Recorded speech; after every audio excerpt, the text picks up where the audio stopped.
నామానికి స్తోత్రములు. చెరుకుడు వచ్చిన మీ అందరికీ కూడా ప్రభువైన యేసుక్రీస్తు నామములో వందనాలు తెలియజేస్తున్నాం. దేవుడు మనకు అనుగ్రహించిన 4 దిన ఉపవాస ప్రతిష్ఠిత దినములలో 2వ దినముగా శుక్రవార దినమందు ఈ రీతిగా ప్రభుని ఆరాధించి సేవించడానికి దేవుడు మన ఎడల చూపిన కృపను బట్టి స్తుతిస్తూ దేవుని యొక్క వాక్య భాగమును ధ్యానం చేసుకున్నాం. రోమాపత్రిక 8వ అధ్యాయ భాగము, రోమాపత్రిక 8వ అధ్యాయ భాగము 26, 27 వచన భాగములను చదువుకున్నాం. అటువలే ఆత్మయు మన బలహీనతను చూచి సహాయము చేయుచున్నాడు. ఏలయనగా మనము యుక్తముగా ఎలాగో ప్రార్థన చేయవలనో మనకు తెలియదు, కానీ ఉచ్చరింప శక్యము కాని మూలుగులతో ఆ ఆత్మ తానే మన పక్షముగా విజ్ఞాపనము చేయుచున్నాడు. మరియు హృదయములను పరిశోధించువాడు ఆత్మ యొక్క మనస్సు ఏదో ఎరుగును. ఏలయనగా ఆయన దేవుని చిత్త ప్రకారము పరిశుద్ధుల కొరకు విజ్ఞాపనము చేయుచున్నాడు. చాలండి, ప్రార్థన చేద్దాం. స్తోత్రము స్తోత్రము స్తోత్రము నాయన, ప్రేమ నమ్మకమైన తండ్రి, పరిశుద్ధుడా, శివాధిపతి, అద్వితీయ దేవ, కృపా సత్య సంపూర్ణుడా, ఉన్నవాడవు అనువాడవు, భూత భవిష్యత్ వర్తమాన కాలానికి ఏకరీతిగా ఉన్న సజీవుడగు దేవుడవు, సర్వకృపానిధి అగు తండ్రి, నీ కొందనాలు స్తోత్రములు చెల్లిస్తున్నాము నాయన. మహోన్నతుడా, మహాగణుడా, పరిశుద్ధుడా, నిత్య నివాసియగు దేవా, దేవాధీనులకు కృప చూపుటలు ఆనందించే తండ్రి, నీ కొందనాలు చెల్లిస్తున్నాము నాయన. లోకములో పాపములో శాపములు దుర్మార్గత దుష్టత్వములు నశించిపోతున్న మా కొరకు నాయన నీ ఏకైక కుమారుని మా ప్రియరక్షకుడైన యేసు ప్రభువారిని మా నిమిత్తమై అనుగ్రహించి క్రీస్తు యేసు యొక్క రక్తము వలన మా పాపముల నుండి మమ్మల్ని విడిపించి నాయన మా దోష అపరాధములకు నాయన ప్రాయశ్చిత్తము కలుగునట్లుగా మీరే మా పాప శాప భారమంతయు సిలువలో మోసి నాయన అయ్యా మీ రక్తము ద్వారా మమ్మల్ని విమోచించి నీ స్వాస్థ్యముగా ఉండడానికి మమ్మల్ని విలువ పెట్టి కొని ఉన్నారు ప్రభువా. అయ్యా నా తండ్రి, మా యొక్క వ్యాధుల కొరకు నాయన మీరు గాయపరచబడి మీరు పొందిన దెబ్బలలో మాకు స్వస్థతను శీఘ్రముగా ఇచ్చు దేవుడివై ఉన్నారు. మా యొక్క శాపమును నాయన మీరు అనుభవించి సిలువలో భూమి ఆకాశములకు మధ్య వేలాడి నీ ఆశీర్వాదానికి వారసులుగా మమ్మల్ని హెచ్చించిన దేవుడవు, మా మీదున్న శాపమును కొట్టివేసిన తండ్రి నీ కొందనాలు. మా దారిద్రతను మీరు అనుభవించి క్రీస్తునందు ధనవంతులుగా మమ్మల్ని హెచ్చించిన మా గొప్ప ప్రేమ స్వరూపేగ తండ్రి వందనాలు. ఏమిచ్చి నీ రుణమును తీర్చగలము నాయన. ఇంతగా మా ఎడల మీరు చూపిన కృపా ప్రేమలకు నాయన, కనికరణ తండ్రి ప్రేమలకు నాయన మేమెంత మాత్రం యోగ్యులము కాదు, కానీ నాయన నీవే శాశ్వతమైన ప్రేమతో మమ్మల్ని ప్రేమించి మమ్మల్ని వెదకి రక్షించినందుకు వందనాలు. రక్షింపబడిన మేము నా తండ్రి మా జీవిత కాలం అంతయు కూడా ప్రభువా మాకు అనుగ్రహింపబడిన రక్షణను నిర్లక్ష్యము చేయక నాయన అంతము వరకు గట్టిగా పట్టుకొనిన వారమే నీ రాజ్యం యొక్క మహిమలోనికి ప్రవేశించగలిగిన కృపను మాలో ప్రతి ఒక్కరికి దయచేయండి నాయన.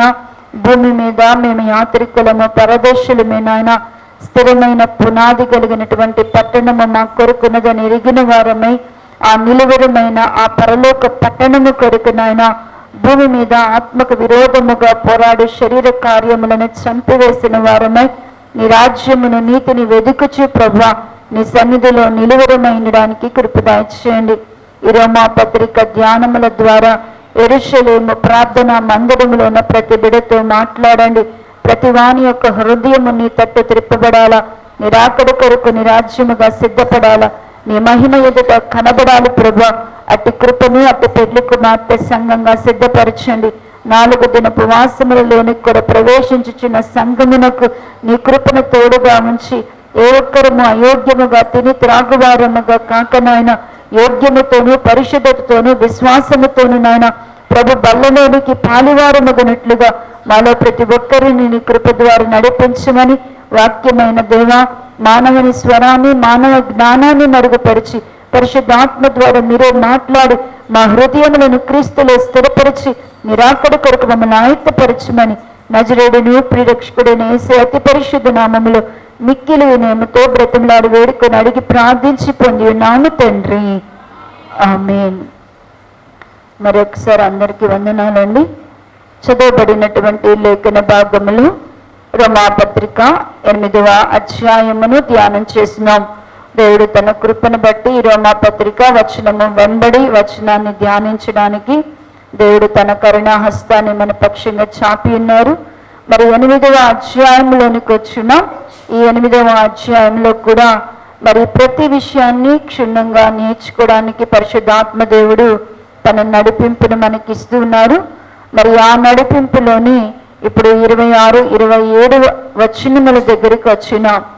ఈ 26, 27 వచనములో ఉన్నటువంటి ముఖ్యాంశము మూలాంశము ఏమిటి అంటే కనుక మరి దేవుని బిడ్డలకు నిజముగా యుక్తముగా ప్రార్థన చేయడము రావటం లేదు.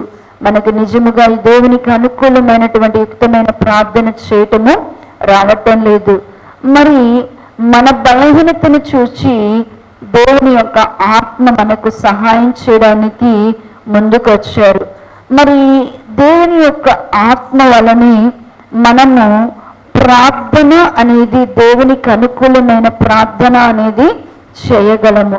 మరి దేవుని యొక్క ఆత్మ మనలో ఉండి మరి దేవునికి అనుకూలమైన దైవ చిత్తానుసారమైన ప్రార్థన మనము చేయాలి అంటే దేవుని యొక్క ఆత్మ అనేది మనలో ఉండాలి. దాని కొరకే ప్రార్థన పరిశుద్ధాత్మలో మనము ప్రార్థన చేయాలా? పరిశుద్ధాత్మ ద్వారా మనము ప్రార్థన చేయాలి అంటే ఆత్మకు అనుకూలమైన మనస్సు అనేది మన దగ్గర ఉండాలి. ఆత్మకు అనుకూలమైన మనస్సును మనం ఎప్పుడు కలిగి ఉంటామో ఆత్మకు అనుకూలముగా ఉన్న మనస్సులోని పరిశుద్ధాత్ముడు ఉండి దైవ చిత్తానుసారమైన ప్రార్థన విజ్ఞాపనములను మన చేత చేయిస్తారు. ఆ ప్రార్థని పరలోకములో పరిశుద్ధుల ప్రార్థనలతో కలిసి దేవుని సముఖములో వినబడేది కనబడేది అదే. మరి అలా ప్రార్థన చేయాలి, పరిశుద్ధాత్మలో మనము ప్రార్థించాలి అంటే దేవునికి అనుకూలమైన మనస్సును గురించి ధ్యానం చేస్తున్నాం. ఏంటి అంటే కనుక పరిశుద్ధాత్మలో ప్రార్థన చేయాలంటే ఆత్మానుసారమైన మనస్సును మనము కలిగి ఉండాలి. ఆత్మానుసారమైన మనస్సు ఎవరు సంపాదించుకుంటారో, ఆత్మానుసారమైన మనస్సును ఎవరు కలిగి ఉంటారో వారిలో మాత్రమే పరిశుద్ధాత్ముడు ఉండి ప్రార్థన చేస్తారు. ఆ ఆత్మానుసారమైన మనస్సు కలిగిన వారు ఎలా ఉంటారు? ఆత్మానుసారమైన మనస్సును కలిగి ఉన్నాము అంటే జీవమును సమాధానమును మనము కోరుకుంటాము. ఆత్మానుసారమైన మనస్సు కలిగి ఉన్నామంటే శిరస్సు అయినటువంటి క్రీస్తుని మనము హత్తుకుంటాము. క్రీస్తును మనము హత్తుకున్నాము అంటే క్రీస్తు యొక్క ఆత్మను, ఒకే ఆత్మను కలిగి ఒక్క అడుగు జాడల్లోనే మనము నడవగలుగుతాము. మరి పరిశుద్ధాత్మలో మనము ప్రార్థించాలి అంటే అతి పరిశుద్ధమైన దాని మీద మనల్ని కట్టుకోవాలా. ఆ అతి పరిశుద్ధమైనది మరి తెర లోపట ఉన్న భాగాన్ని అతి పరిశుద్ధమైనది. ఆ అతి పరిశుద్ధమైన వాటిగా అతి పరిశుద్ధమైన వాటినిగా మరి పాత నిబంధనలో రెండిటిని గూర్చి మనము ధ్యానం చేస్తున్నాం. అతి పరిశుద్ధమైనవి ఏమిటి అంటే ఒకటి మరి సువర్ణ ధూపార్తియు, రెండవది మందసము. సువర్ణ ధూపార్తి అంటే మరి యేసుక్రీస్తు ప్రభు యొక్క నామములో మనం చేసే ప్రార్థన ఏమై ఉందంటే సువర్ణ ధూపార్తి అయి ఉన్నది. మరి యేసుక్రీస్తు నామములో మనం ఎప్పుడైతే యేసుక్రీస్తు నామములో ప్రార్థిస్తామో తండ్రి యొక్క దేవుడు కూడా ఆకాశమందే కానీ భూమి మీదే కానీ భూమి క్రిందే కానీ అన్ని నామముల కంటే పైనామముగా ఏ నామమును హెచ్చించి ఉన్నాడు అంటే యేసు నామమును హెచ్చించున్నారు. ఆ నామములోని రక్షణ ఉన్నది, ఆ నామములోని జీవం ఉన్నది, ఆ నామములోని విడుదల ఉన్నది, ఆ నామములోని స్వస్థత ఉన్నది, ఆ నామములోని క్షేమం ఉన్నది. మరి ఆ నామాన్ని, అంత ఘనమైన నామమును బట్టి మనము ప్రార్థించినప్పుడు, ఆ ఘనమైనటువంటి యేసు నామములో మనము ఏది అడిగినా కూడా మన సంతోషము పరిపూర్ణమగునట్లుగా ఆ నామములో అడిగిన వాటిని తండ్రి యొక్క దేవుడు మనకు అనుగ్రహిస్తాడు. మరి ఆ నామములో ప్రార్థించుట అనేది మనము నేర్చుకోవాల. యేసుక్రీస్తు నామములో మరి ప్రార్థన చేయడం అనేది మనము నేర్చుకోవాల. దాని కొరకి మరి పేతురు యోహానులు కూడా అంటారు, మా దగ్గర వెండి బంగారములు లేవు, కానీ మాకు కలిగినదే మీకు ఇస్తున్నాం. ఏం వెండి బంగారాల కంటే శ్రేష్టమైనది వారు ఏం కలిగి ఉన్నారు అంటే కనుక యేసు నామమును. ఆ యేసు నామములో వారు లేచి నిలవబడమన్నప్పుడు, నడవమన్నప్పుడు మరి దేవుడు వారి మధ్య కార్యాన్ని జరిగించాడు. అలాగనే మనము ప్రార్థన చేస్తున్నాము అంటే ఏ నామములో మనము ప్రార్థన చేయాలా, ఏ నామములో తండ్రి ఒక దేవుని అడగాలి అంటే యేసు నామములో ప్రార్థన చేయాలి. ఇంకా అతి పరిశుద్ధమైన దానిలో మందసం ఉన్నది. మందసము బలసూచకమైనది గాను, జయసూచకమైనది గాను, ఆశీర్వాదకరమైనది గాను, ప్రభావము కలిగినదిగా నిరూపితమైనది. అయితే అదే మందసాన్ని ఫిలిస్తీన్లతో యుద్ధము చేయడానికి ఇజ్రాయేలీలు మరి యుద్ధ భూమిలోనికి యాజకులు తీసుకొని నిలబెట్టినప్పుడు ఇజ్రాయేలీలు ఓడిపోయారు, ఫిలిస్తీన్లు గెలిచారు. ఎందువలన మందసము బలసూచకమైన, జయసూచకమైన మందసము వారి మధ్య ఉన్న వారు ఓడిపోయారు. కారణం ఏంటి అంటే కనుక మందసములో ఉన్నటువంటి మన్నాను గుర్చిన అనుభవం వారి దగ్గర లేదు. వారి దగ్గర మరి చిగురించిన అహరోను కర్రలాగా వారు లేరు. అంతేకాక నిబంధన మందస పలకలు వారి దగ్గర లేవు, వాటిని వారు విస్మరించారు. వారు కేవలం మందసమును వాడుకగా చేసుకున్నారు, కానీ మందసములో దేనిని వారి కొరకు దేవుడు ఉంచారు, వాటిని గూర్చిన అనుభవ జ్ఞానము, అనుభవపూర్వకమైన భక్తిని వారు చేయలేకపోతున్నారు. మరి ఆ మందసములో మన్నా కలిగిన పాత్ర ఉన్నది. ఆ మన్నా పాత్ర ద్వారా అసలు దేవుడు ఎందుకు భూమి మీద అనేకమైనటువంటి మరి వృక్ష ఫలములను, మరి జలచరములను, భూజంతువులను దేవుడు ఆహారంగా ఇవ్వక, దేవుడు ఎందుకు ఆకాశము నుండి మన్నాను వారికి ఆహారంగా ఇచ్చాడు? ఎందుకు మన్నా అనేది భూమి మీద మొలచినది కాదు, అది పైనుండి వచ్చినటువంటి ఆహారము, దేవదూతలు భుజించేటువంటి ఆహారం. అది ఏ ఆహారము అంటే కనుక దేవదూతలు భుజించే ఆహారాన్ని దేవుడు ఇచ్చారు. ఎందుకు మన్నాను దేవుడు వారికి ఇచ్చారు? ఆ మన్నాలో ఉన్నటువంటి ఆ మన్నా పాత్రను, ఆ మన్నాను వారికి ఉంచడం వలన ఎందుకు ఇచ్చారు? అది ఆ మన్నాను వారు తినడం వలన వారి జీవం, ఆ మన్నాలో ఏముందంటే జీవం ఉన్నది. వాళ్ళకి బ్రతకడానికి అవసరమైనటువంటి తెలివి, వాళ్ళ బ్రతుకుకు అవసరమైనటువంటి తెలివి, వారి దేవుని మార్గంలో నేర్చుకోగలిగినటువంటి జ్ఞానము ఆ మన్నా తినడం ద్వారా వారికి ఏమవుతుంది అంటే గనక పొందుకుంటారు. అంతేకాక వారు ఆ మన్నాను వారు తినడం ద్వారా వారు ఆత్మ సంబంధమైన వాటిని నేర్చుకుంటారు. మన్నా అనేది ఏంటంటే అది ఆత్మ సంబంధమైన ఆహారం.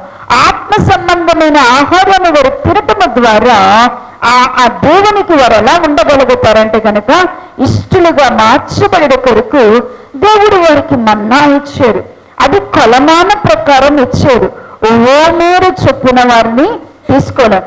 ఎందుకు దానిని కూడా అలా ఇచ్చారు అంటే కనుక దేవుని దృష్టికి హెచ్చు తగ్గులు, గొప్ప తక్కులు ఉండకూడదు. మనలో ఏముండకూడదు అంట, మనం ఎక్కువగా కొచ్చుకున్నంత మాత్రాన మనకి ఎక్కువగా మిగిలిపోదు, తక్కువగా కొచ్చుకున్నంత మాత్రము తరిగిపోదు. మనలను దేవుడి దృష్టికి మనందరం ఎలా ఉన్నాము అంటే కనుక సమానముగా ఉన్నాము. దేవుని పిల్లలందరూ మనమందరము కూడా ఒక్కటిగా ఉండడానికి దేవుడు మనల్ని పిలిచి కొలమాన ప్రకారం ఇజ్రాయేలుకి ఏమి ఇచ్చారు అంటేనంట, ఆహారం ఇచ్చారంట. మనము అంటే ఖచ్చితంగా ప్రభు దగ్గరికి మనము వస్తున్నాము, ప్రభు అతి పరిశుద్ధమైన దాని మీద కట్టబడుతున్నాము అంటే, యేసు అతి పరిశుద్ధమైన దాని మీద కట్టబడే ప్రతి ఒక్కరు కూడా మరి పరిశుద్ధాత్ముడు మనలో ఉండి ప్రార్థించాలి అంటే దేవుని దగ్గర ఉన్నటువంటి జీవాన్ని మనం కోరుకునే వాళ్ళంగా, దేవుడిచ్చే జ్ఞాన వివేకములు కలిగి నడుచుకునే వారముగా, దేవునికి ఇష్టలముగా ఆత్మ సంబంధమైన ఉపేక్షించే వారంగా మనం ఉండడానికి, మనలో ఏ విధమైన హెచ్చు తగ్గులు తారతమ్యాలు లేకుండా మనము దేవుని సన్నిధిలో ఉండుట కొరకు దేవుడు మనల్ని ఏం చేశాడు అంటే ఏర్పాటు చేసుకున్నాడు. ఆ రీతిగా మనం ఉన్నప్పుడు పరిశుద్ధాత్ముడు మనలో ఉండి ఏం చేస్తారు, ప్రార్థన చేస్తారు. రెండవదిగా చిగురించినటువంటి అహరోను కర్ర. ఆ కర్ర ఎండిపోయినటువంటి ఒక కర్ర చిగురించి పుష్పించి ఫలించింది అంటే దానికి కారణం ఏంటి అంటే కనుక, యేసుక్రీస్తునందు ఏర్పాటు చేయబడిన మనందరము కూడా ప్రభు కొరకు ఏమై ఉండాలి అంటే కనుక చిగురించే వారంగా ఫలించే వారంగా ఉండాల. అలా మనం ఉండాలి అంటే ఎవరు ఆయన కొరకు ఫలించగలుగుతారు, ఎవరు ఆయన కొరకు చిగురించగలుగుతారు అంటే కనుక, ఎవరైతే ఆయన యందు అంటుకట్టబడి నిలిచి ఉంటారో. మొట్టమొదటి ఒక చెట్టు ఫలించాలి అంటే దానికి ఏం అవసరమంట, అది అంటుకట్టబడి అది నిలిచి ఉండాలంట. మనము ఎలాగా మరి మనము స్వాభావిక మనకు విరోధమైనటువంటి అడవి ఒలివ మొక్కల వంటి వారము, అడవి మరి తీగల వంటి వారము. మనము ఒక రకంగా చెప్పాలి అంటే మనము దేనికి పనికిరాని వారు. అయినా ఇప్పుడు ఇజ్రాయేలు లాగా వాగ్దానాలు, వారసత్వాలు, మరి నిబంధనలు మనలో ఫలించాలి అంటే ఖచ్చితంగా మనం ఎవరిలో అంటు కట్టుకోవాలా, క్రీస్తులో మనం ఏమై ఉండాలా, అంటు కట్టబడాలా. క్రీస్తులో మనము అంటు కట్టబడడానికి, మనం అంటు కట్టబడాలంటే మనలో ఏముండాలి అంటే భయం ఉండాలా, దేవుని ఎడల విశ్వాసము మనకుండాల.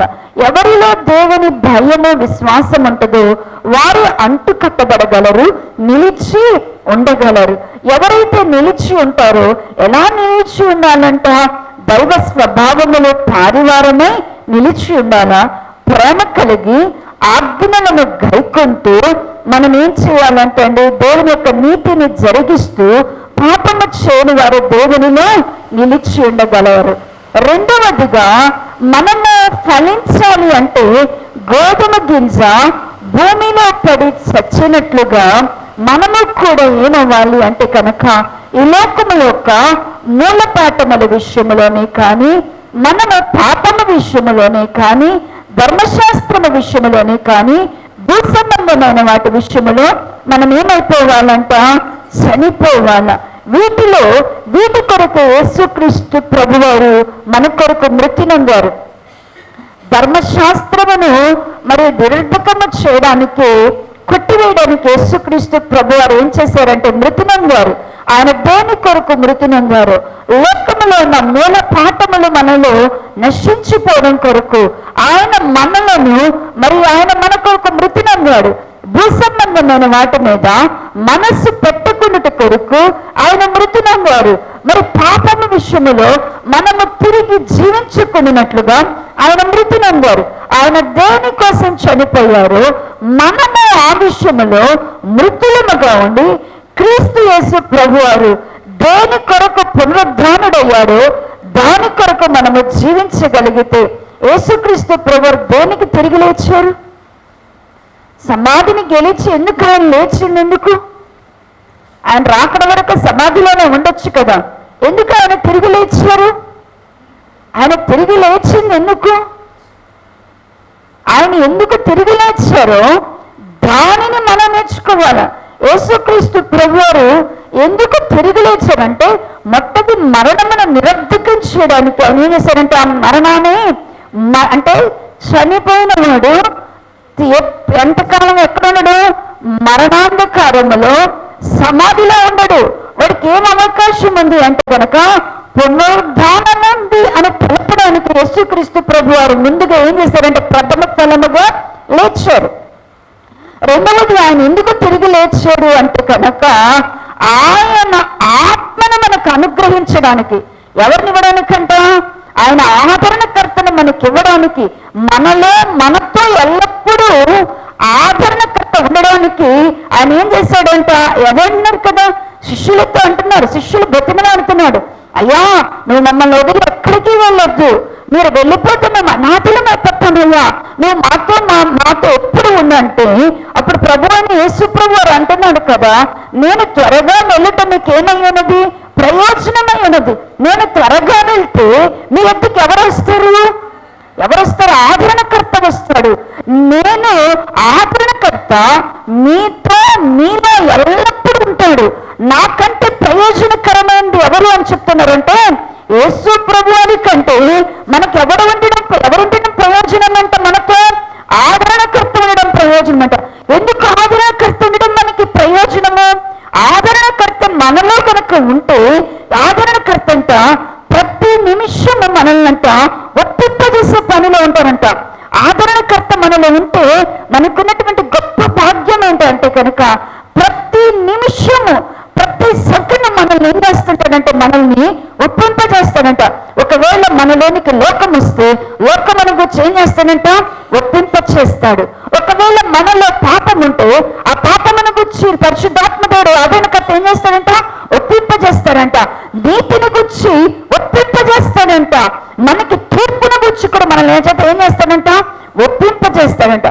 ఆదరణకర్త మనలో ఉంటే సర్వశిక్షణలోనికి వెళ్ళడం మనకేంటంటే మనకేం దేని మీద ప్రేమ వస్తుంది అంటే కనుక ఆదరణకర్త మనలో ఉంటేనే మనం సర్వశిక్షణలోనికి వెళ్ళాలన్న సంగతి గుర్తొస్తుంది మనకి. ఆదరణకర్త మనలో లేకపోతే మనకేం గుర్తుకు రాదు, మనకేం నడిపింపు ఉండదు, సర్వశిక్షణలోనికి వెళ్ళే నడిపింపు మనకు ఉండదు. అందుకని యేసుక్రీస్తు ప్రభు వారు చెప్తున్నారు, నేను వెడలితే మీ వద్దకు వెంటనే ఎవరు వస్తారంటున్నారు? ఆదరణకర్త వస్తారు.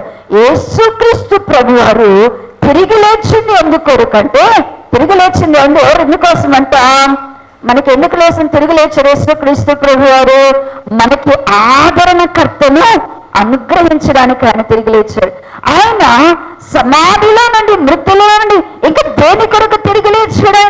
ఆయన ఎందుకు తిరిగి లేచాడు అంటే కనుక పునాదులు కలిగిన పట్టణాన్ని మనకంట మనకొక గృహం ఉన్నది, మనకొక ఇల్లు ఉంది, మనకొక పురం ఉన్నది, మనకొక స్వాస్థ్యం ఉన్నది. అక్కడికి నేను ఫస్ట్ వెళ్తున్నాను, మరలా వచ్చి మిమ్మల్ని ఏం చేస్తాను? అసలు మన యొక్క ఊరేంటో మనకి తెలియపరచడానికి, మన సొంత ఊరేంటో మనకు తెలియపరచడానికి, మన సొంత దేశం ఏదో మనకు తెలియపరచడానికి, అసలు మనం చివరికి ఎక్కడికి చేరాలో మనకి చెప్పడానికి యేసుక్రీస్తు ప్రభు వారు మృతులలో నుండి తిరిగి లేచారు. ఆయన తిరిగి లేచినది ప్రియ దేవుని పిల్లలారా, ఆయన తిరిగి లేచాడు అంటే మనం అనుకుంటాం, చక్కగా సంతోషిస్తాం. కానీ ఆయన తిరిగి లేచి మనకి ఏం చేస్తున్నాడు? ఇదిగో నేను నా తండ్రి ఇంటికి ఎక్కడికి వెళ్తున్నాను? అక్కడికి వెళ్ళి ఏం చేస్తానన్నాడు? మీకు కూడా స్థలము సిద్ధపరుస్తాను.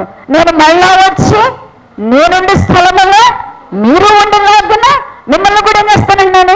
తీసుకొని వెళ్తానంటున్నాడు. అంటే దేవుడు తిరిగి లేచినది ఎందుకు? ఆయన పునరుద్ధానము కూడా మనం పనివారు అవ్వాలి అంటే కనుక ఆయన మన కొరకు ఇప్పుడు ఏమిట? పునరుద్ధానము వలన మరణముకున్న భయము మన ఎదుగు ఏమైపోయినట? చచ్చిపోతామన్నా కూడా మనలో ఏం రాకూడదు, చచ్చిపోతామన్నా కూడా మనకేం రాకూడదు? భయము అనేది రాకూడదు. మరణము దాకా దైవభక్తులైనటువంటి మన పితరులైన వారు ఎవరైనా ఒక్క హిజ్కియా గారు ఏడ్చాడు గోరపెట్టు తిరిగి సడన్ గా చెప్పే తల్లికి. ఆ తర్వాత ఎవరైనా మరణానికి వచ్చి ఏడ్చారా? చక్కగా ఏం చేస్తున్నారట? అబ్రహాము గారు మొదలుకొని వాళ్ళందరూ తమ మరణము దినమునంట వారు ఒక నిరీక్షణ కలిగిన వారు ఉన్నారు. చక్కగా మేము చనిపోతామంటే వాళ్ళు చెప్తున్నారంట, పిల్లల్ని పిలిచి ఏం చెప్తున్నారు? ఫలానా మస్తకి వృక్షం క్రింద నేను ఒక తెలిపించి పెట్టాను, ఒక రాతిని తెలిపించి పెట్టాను, అక్కడే నన్ను ఏం చేయండి, సమాధి చేయండి, ఇంకెక్కడ చేయబాకండి. నేను హేతు కుమారుల దగ్గర అక్కడ కొన్నాను, సారాన్ని అక్కడ పెట్టి నన్ను కూడా తీసుకెళ్ళి అక్కడ పెట్టండి అని చెప్తున్నాడు. ఇస్సాకు గారు అలా చెప్పారు, యాకోబు గారు కూడా చెప్తున్నారు. అందరు కొడుకులు 12 మంది కొడుకులను పిలిచి చెప్తున్నాడు, నేను నా స్వదేశానికి నా స్వజనుల దగ్గరికి ఎక్కడికి వెళ్తున్నానంటే కనుక ఇప్పుడు నేను మా తాతయ్య దగ్గరికి వెళ్తున్నాను, మా తాత దగ్గరికి వెళ్తున్నాను, మా నాన్న దగ్గరికి వెళ్ళిపోతున్నాను, మా అమ్మ దగ్గరికి వెళ్తున్నాను, నా పితరుల దగ్గరికి నేను వెళ్తున్నాను. కాబట్టి వారిని దీవించి వారు సాగిపోయినట్లుగా ఎలా అలాగనే దేవుని యొక్క పిల్లలు అంటే వాళ్ళకి ఏమి నిరీక్షణ కలిగి ఉన్నారంటే దేవుడు వారి కొరకు సిద్ధపరిచినటువంటి ఆ పునాదులు కలిగిన పట్టణాన్ని వారు ఎరిగి ఉన్నారు. కాబట్టి వారు చక్కగా దేవుని సన్నిధిలో మరణం విషయంలో వారు ఏమి లేదంటే భయము లేని వారు ఉన్నారు. ప్రియ దేవుని పిల్లలారా, ఈరోజు నా దేవుని సన్నిధిలోనికి వచ్చినాం. మనము పరిశుద్ధాత్మను ప్రార్థించాలి అంటే అతి పరిశుద్ధమైన దాని మీద కట్టబడాలి. అతి పరిశుద్ధమైన దాని మీద మనం కట్టబడాలి అంటే మనము గోధుమ గింజలాగా భూమిలో పడి చచ్చితేనే కానీ మనం ఏమవుతాం, భూమిలో పడి చచ్చితేనే కానీ మనం ఏమవము, ఫలించము. భూమిలో పడి చచ్చిన వారు ఏమవుతారంటే దేవుని కొరకు ఫలిస్తారు. అలాంటి వారు అహరోను యొక్క చిగురించిన కర్రలాగా ఉంటారు. మూడవదిగా చూస్తే ప్రియులారా చూడండి, మీరు హెబ్రీ పత్రిక 9వ అధ్యాయము, హెబ్రీలకు పత్రిక 9వ అధ్యాయము, హెబ్రీ పత్రిక 9వ అధ్యాయం 4వ వచన భాగమును చదివితే, అందులో సువర్ణ ధూపార్తియు అంతటిను బంగారు రేకుతో తాపడము చేయబడిన నిబంధన మందసమును నేను, ఆ మందసములో మన్నాగల బంగారు పాత్రయు చిగురించిన అహరోను కర్రయు నిబంధన పలకలు ఉండెను. అంటే ప్రియులారా, మందసములో మూడవదిగా ఏముంది అంటే కనుక నిబంధన పలకలు ఉన్నాయి. మందసములో మూడవది ఏమున్నాయి అంట, నిబంధన పలకలు ఉన్నాయి. ఆ నిబంధన పలకలు మనలో కూడా ఉండాలి. మనలో కూడా ఏముండాలంట, మనం ఎలా ఉండాలంట, పరిశుద్ధాత్మలో మనం ప్రార్థన చేయాలి అంటే అతి పరిశుద్ధమైన దాని మీద మనల్ని మనం కట్టుకోవాలి.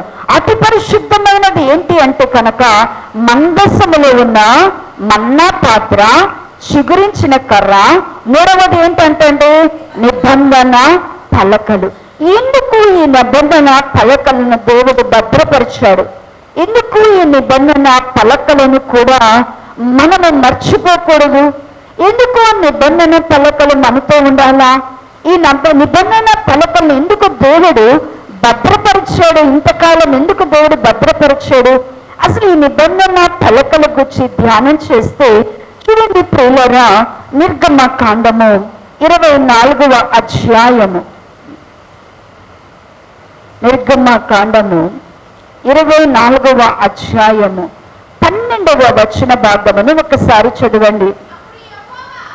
పేజ్ నెంబర్ 65, పేజ్ నెంబర్ 65, 12వ వచన భాగము చదవమా.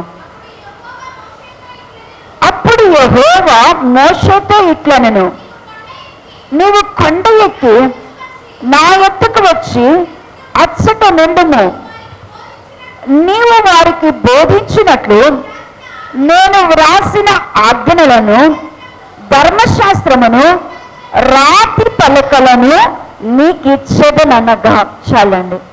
ఇది దేవుడు మొట్టమొదట మోషే గారిని దేవుడు ఇప్పటి వరకు కూడా మోషే గారితో దేవుడు మొదట హోరేబు కొండ మీద మాట్లాడాడు.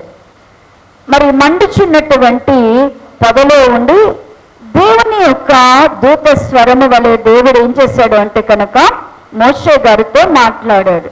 మోషే గారితో మాట్లాడి ఆ తర్వాత మోషే గారిని మరి ఇజ్రాయేలుకి నాయకుడిగా నియమించి వారిని ఐగుప్తు దేశంలో నుండి విడిపించి మరి వాగ్దానం చేసినటువంటి కనాను దేశ ప్రయాణం చేయిస్తున్నాడు.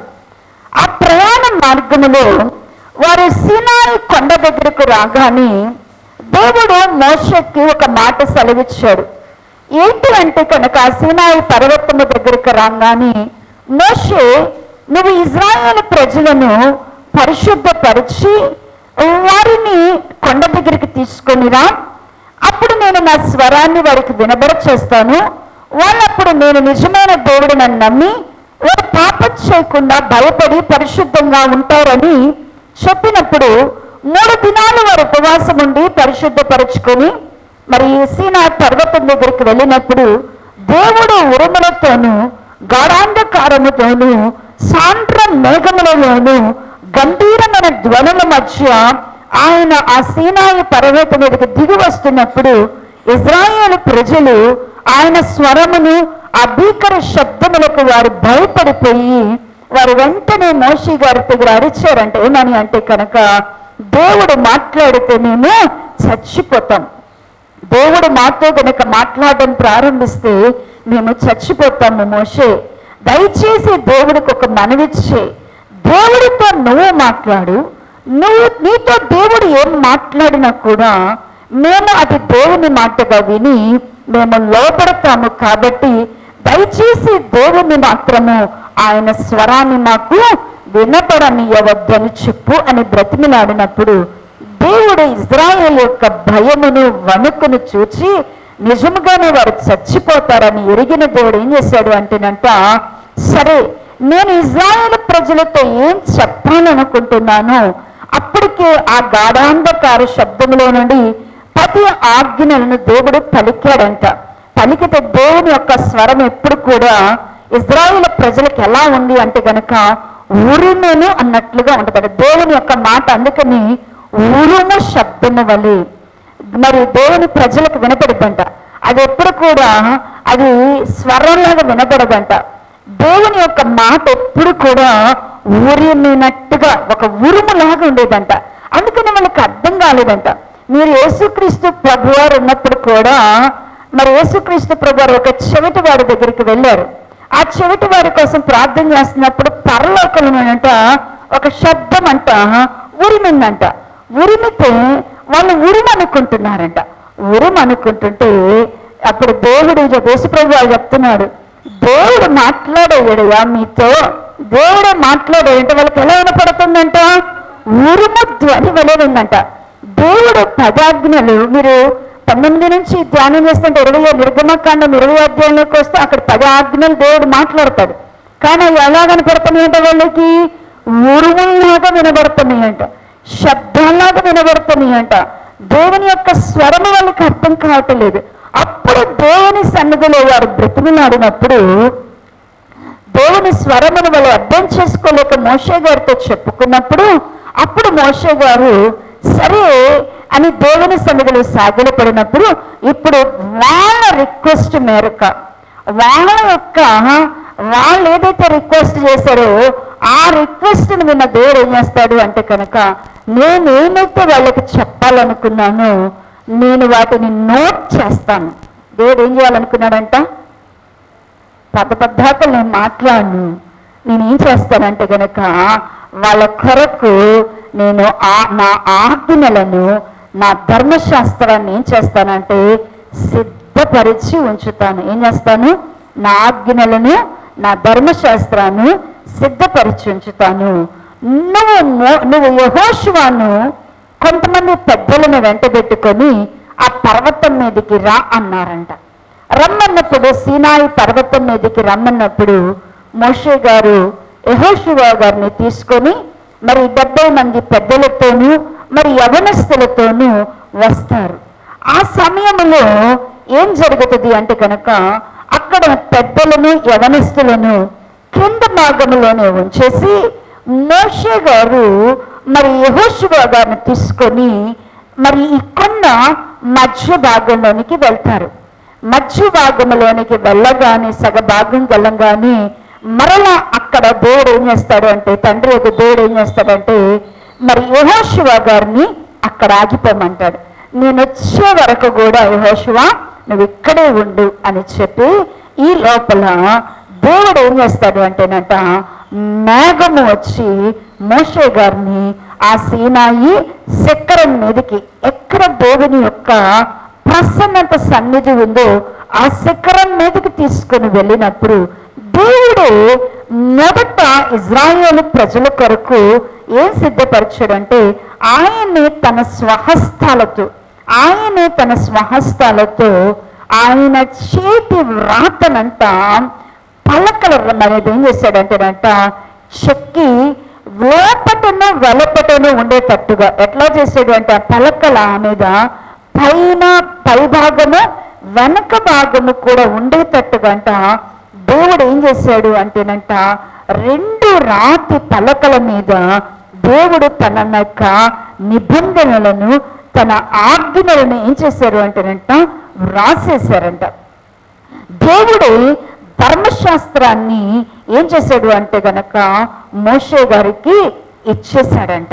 ఇస్తే చూడండి ప్రియులారా, ఈ యొక్క 24:12 భాగములో నీవు వారికి బోధించినట్లు నేను వ్రాసిన ఆజ్ఞలను ధర్మశాస్త్రమును రాతి పలకలను నీకు ఇచ్చేది. అది ఎలా ఉండేది అంటే కనుక చూడండి ప్రియులారు, 31వ అధ్యాయ భాగము 18వ వచ్చిన భాగమును చదివితే, మరియు ఆయన సీనాయి కొండ మీద మోషేతో మాట్లాడుట చాలించిన తర్వాత ఆయన తన శాసనము గల 2 పలకను అనగా దేవుని వ్రేలుతో వ్రాయబడిన రాతి పలకలను వారికి ఇచ్చెను. దేవుడు 2 రాతి పలకల మీదంట దేవుడు తన వ్రాత చేతని, తన స్వహస్తాల చేతని ఏం చేశారు అంటే కనుక ఆజ్ఞలను రాశాడు, శాసనాలను రాసి ఏం చేశాడంట మోషే గారి చేతికి ఇచ్చాడంట. ఇప్పుడు ఆ పలకల మీద ఎవరి హస్తం ఉందంట? దేవుని హస్తం ఉన్నదంట. అయితే ఈ దేవుడే ఈ పలకలను తయారు చేసి దేవుడు తన స్వహస్తముతో ఈ శాసనాలను, ఆజ్ఞలను చెక్కి ఏం చేశారంటే మోషే గారికి ఇచ్చారు. అయితే మోషే గారు ఈ నిబంధన పలకలను చక్కగా దేవునితో 40 రోజులు గడిపాడు. ఈ నిబంధన పలకలు తీసుకోగానే దేవుడు చెప్తున్నాడంట, మోషేను తొందరగా ఈ పలకలు తీసుకెళ్ళి కిందకి వెళ్ళంటే మోషే గారి కంట అక్కడ ఒక పెద్ద గంభీరమైనటువంటి ధ్వనుల శబ్దం వినబడుతుందంట. ఉత్సాహ సంతోషముల ధ్వని వినబడుతుంటేనంట వీళ్ళందరూ కూడా నేను వస్తున్నానని పండగ చేసుకుంటున్నారు. అంటే అప్పుడు అన్నారంటే ఇది దేవుని కొరకైనటువంటి సంతోష ధ్వని కాదు. ఇజ్రాయేలు ప్రజల క్రింద దేవుణ్ణి మరచిపోయి వారు పోసిన విగ్రహమును చేసుకొని వారు నీవే మమ్మల్ని ఐగుప్తు దేశంలో నుండి విడిపించిన గాని ఆ పోసిన విగ్రహమునకు మ్రొక్కుతూ వారు ఏం చేస్తున్నారు అంటేనంట తినుచు త్రాగుచు నాట్యమాడుతూ విందు చేస్తున్నప్పుడంట ఇది మోషే గారు ఈ యొక్క కొండ శిఖరను దిగి కిందకు రాగానే ఈ దృశ్యం కనబడిందంట. దృశ్యం చూడంగానే ఇజ్రాయేల్ ప్రజలంతా కింద ఎట్టున్నారంట, జయధ్వని చేయట్లా. వాళ్ళు ఏం చేస్తున్నారంట, తినచ్చు త్రాగొచ్చు ఆడొచ్చు కూర్చుండుటో లేచి విచ్చలవిడిగా ఉన్నప్పుడు మోషే గారి కంట ఇజ్రాయేల్ ప్రజల మీద విపరీతమైన కోపం వచ్చి ఆ కోపంలోనంట మోషే గారికి చాలా కోపం. మోషే గారికి కోపం వస్తే ఆయన చేతులు ఏమన్నా పగిలిపోవాల్సింది. మోషే గారికి ఎంత కోపం అంటే ఆయన చేతిలో ఏమన్నా కర్ర ఉంటే కర్రను తీసుకొని మాట్లాడమంటే ఏం చేశాడు, ఎక్కడుంటే ఎవరిని కొట్టాడు, డైరెక్ట్గా బండలో ఉన్న ప్రభువునే కొట్టేశాడు. అయినా దేవుడు ఆయనని వాగ్దానం చేసిన, కానీ మోషే గారిలో ఉన్న కోపము, కొన్నిసార్లు దేవుని పిల్లల్లో ఉన్న కోపాన్ని దేవుడు చాలా ఇష్టపడతాడు. దేవుని పిల్లల్లో ఉన్న కోపాన్ని దేవుడు ఇష్టపడతాడు. ఇంకొకరు చెప్పండి, ఈ కోపాన్ని ఇష్టపడిన వ్యక్తిని గురించి ఒకరిని చెప్పండి. దేవుడు ఒక వ్యక్తి కోపంతో శిక్ష వేస్తే అబ్బా నాలాగే తను ఓర్వలేకపోయాడు, నేను ఓర్వలేని దాన్ని చూసి ఓర్వలేకపోయాడని కమిట్ చేస్తాడు దేవుడు.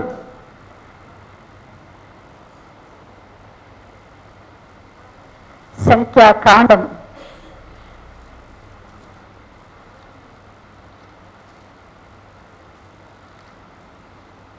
25వ అధ్యాయము. సంఖ్యాకాండము 25వ అధ్యాయము 10వ వచన భాగం నుంచి చదవండి. అప్పుడు యెహోవా మోషేకు ఇలాగూ ఆజ్ఞయించెను, యాజకుడైన అహరోను మనవడును ఎలియాజరు కుమారుడైన ఫినెహాసును వారి మధ్యను నేను ఓర్వలేని దానిని తాను ఓర్వలేకపోవటం వలన ఇజ్రాయేలు మీద నుండి నా కోపము మళ్లించిన గనుక నేను ఓర్వలేకయుండి ఇజ్రాయేలును నశింపచేయలేదు. కాబట్టి నీవు అతడితో ఇట్లనము, అతనితో నేను నా సమాధాన నిబంధన చేయుచున్నాను. దేవుడు ఏం కాంప్లిమెంట్ ఇచ్చాడంట? ఇక్కడ ఫినెహాసుని గురించి ఏం కాంప్లిమెంట్ ఇచ్చాడంట? నేను ఓర్వలేని దాన్ని ఎవరు ఓర్వలేకపోయాడంట?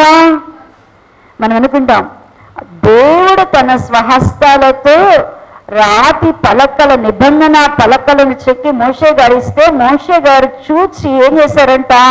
ఆ పలకల్ని, దేవుని చెక్కిన పలకల్ని, దేవుడు రాసిన పలకల్ని, దేవుడు జాగ్రత్త అని చెప్పిన పలకల్ని ఏం చేశాడంట?